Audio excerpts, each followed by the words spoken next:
Hi guys and welcome back to another DrAce video, and today we're going to be playing TT Isle of Man 3 Ride on the Edge. So this is my second video with TT3. Of course we're going to be using Michael Rutter on board the BMW M1000RR here in the Southwest circuit. Now this is part of the career mode. This was a timed objective. So basically what I've got to do here is to get the best possible lap time I can, compete with the other guys online with some of the lap times, and there is a wacky waving arm inflatable tube man. Absolutely love to see those.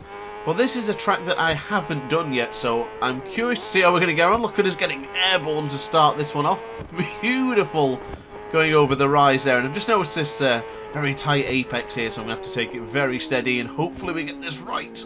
Not too bad into the Joey Dunlap Foundation corner, and now we're going to bring on the power and go through the built-up area.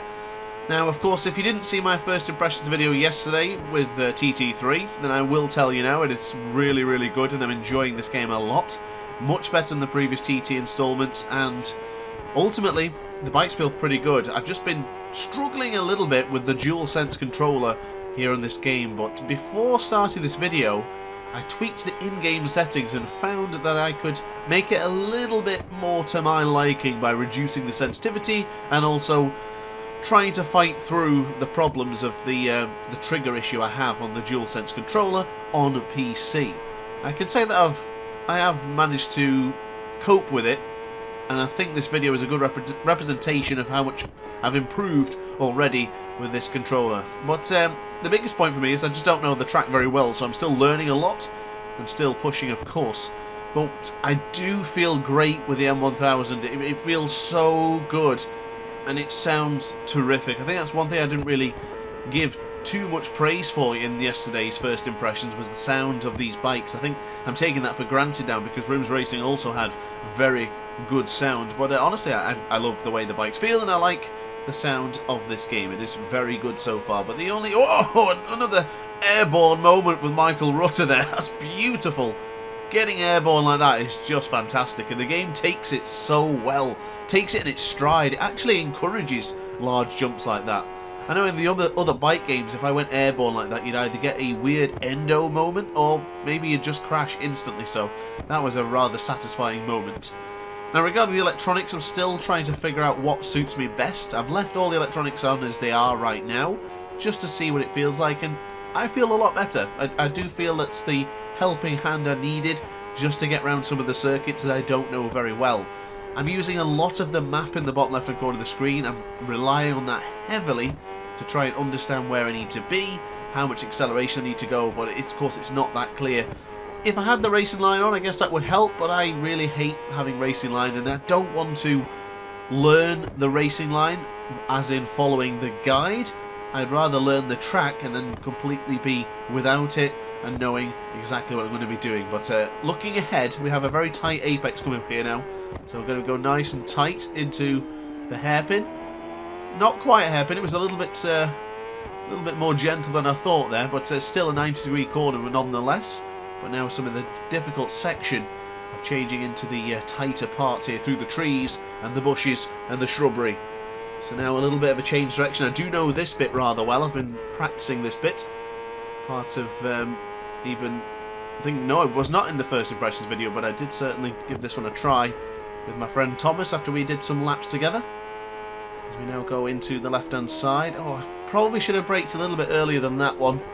As we now go tight to the apex. Bring on the acceleration and chuck in to the left-hand side. Back across over now to the right, and then probably start slowing it down. Trying not to go too hard on the acceleration. My issue with the PS5 controller is that 50% of the pull equals in 100% acceleration. So I'm trying to balance that right trigger in a nice way that doesn't keep bringing on the acceleration or the brakes too abruptly. That's what was catching me out in the live stream just yesterday. So if you were there for that, thank you very much for joining me. I do hope you enjoyed. It was a lot of fun, and I'm sure I'd like to do that again. I'm sure you guys would probably want to join me with next time as well. So for now, back to Michael Rutter though, and I'm looking really solid here. Of course, let me know in the comment section down below, guys, if you guys are going to pick this game up. If you've already bought it, what do you think? What's your opinion so far? If you're waiting for a sale or waiting for my review, then I don't think you'll have to wait too long for my review, but I'm not sure how long a sale will be, but aiming to get the review done by the weekend, so just keep an eye out for that for now. But until the meantime, I'm going to be getting you plenty of TT3 content all week, keeping you inundated with TT3, because this game is great, and the more you play it, the better it becomes, really does. And having that feeling and understanding the sensation, being able to brake in some of the corners to try and reduce the angle was helping me quite a bit now. Something I didn't have confidence with at first. It's part of the game to learn. But we now go into another tight part here, and I'm also finding that really slow and steady is the key here. You can go fast into every corner, but you're just going to crash. And just taking it a bit steady, just focusing on the road, not looking at any distractions. As beautiful as the scenery is to the left and right of me, I'm not trying to look at that right now. Braking extremely abruptly for a very tight corner here, but very nice and smooth with the acceleration. Game looks pretty solid, to be honest with you. Everything in your peripheral vision always looks pretty good. The only one concern I do have is the very low texture. Well, actually no, it's quite frequent, to be honest with you. You do get frequent texture popping ahead of you, which can be a little bit distracting. But other than that, I would say there's no complaints for this game so far.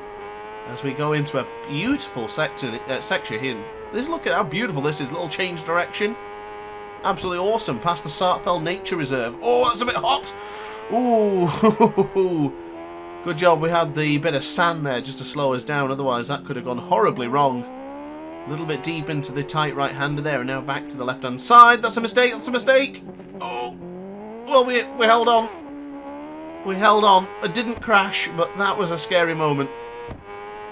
I don't know this part, to be honest with you. I haven't tried this. This is all alien to me. It's like being on one big rally event here. I don't know any of it, but I don't have a co-rally driver to tell me where I'm going here. Not too bad so far, but what a beautiful looking area though. Really looks stunning. Lots to look at, lots to get lost in. Shout out to the ambulance to the right as we go into the plantation area. And now up to the uphill section. Now if we're going uphill, does it mean we're going to go downhill as well? Oh, I need to brake a little bit earlier than that. Ooh. Sharp intake of breath, ladies and gentlemen. Hearts in mouths moment as we went up the hill. That was a very sharp bend. Gonna have to practice that one a few times. And now get back to the right hand side. I'm actually losing a bit of confidence now after going off the track twice. I don't want to crash. I really don't want to. This is a very tight couple of apexes coming up here. Just take it steady. Don't need to run it on deep. I've run it on deep just as I say that. Oh, we're back on the grass again. Back in the soil. But we're still good. We're still on board the bike, and that's all that matters. Oh, I really don't know this part. It looks fantastic, but I really don't know it. So I have no confidence going into these corners. Just taking my time with it. Nice change of direction. A little bit of acceleration here and there. Just balancing it through. So we now go into another downhill part. Brake early, brake early. Maybe didn't need to brake that much, but it's so misleading, that gap. Of course, it gives you an idea of where you need to be, but it doesn't quite help you with the... No! Oh, okay. Well, we didn't crash, but we got respawned. I guess that's just as bad, really. But running it deep in there, running hot, is what costs us a lot of time there. So, of course, this is a timed objective. The goal here will be to just complete the track, get the best objective I can do, and claim the rewards when this objective ends. Haven't claimed the objectives yet because apparently have to wait for the in-game timer of actually finishing.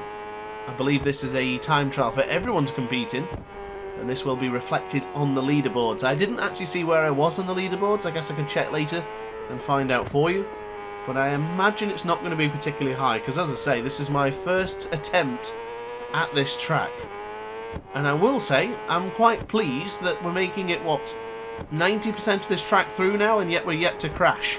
Famous last words, I know, but I'm still feeling pretty good about this circuit, and I would definitely tackle this again.